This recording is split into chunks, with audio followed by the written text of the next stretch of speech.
விருதுநகரில் கணினி தொழில்நுட்பத்தை பயன்படுத்தி 5 கோடி ரூபாய் முறைகேட்டில் ஈடுபட்ட அஞ்சலக உதவியாளரை சைபர் கிரைம் போலீசார் கைது செய்தனர். விருதுநகர் மாவட்டம் சிவகாசி தலைமை தபால் அலுவலகத்தில் பணியாற்றி வந்தவர் அமர்நாத்.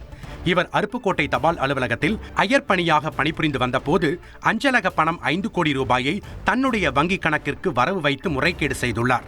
இந்த புகாரின் அடிப்படையில் கடந்த 2024ஆம் ஆண்டு அமர்நாத் மீது சைபர் கிரைம் போலீசார் வழக்கு பதிவு செய்து தேடி வந்தனர். இந்த நிலையில் சேதுராஜபுரம் பந்தல்குடி பைபாஸ் அருகே உள்ள ஒரு தனியார் தங்கும் விடுதியில் பதுங்கியிருந்த அமர்நாத்தை தனிப்படை போலீசார் கைது செய்தனர்.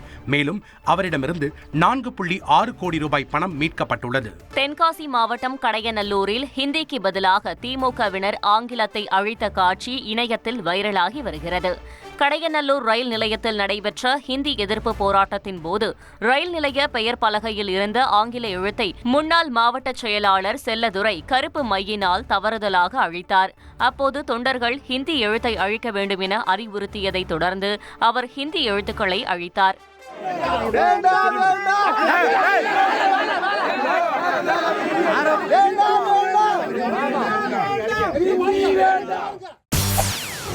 செய்திகளை உடனுக்குடன் தெரிந்து கொள்ள உடனே சப்ஸ்கிரைப் பண்ணுங்க.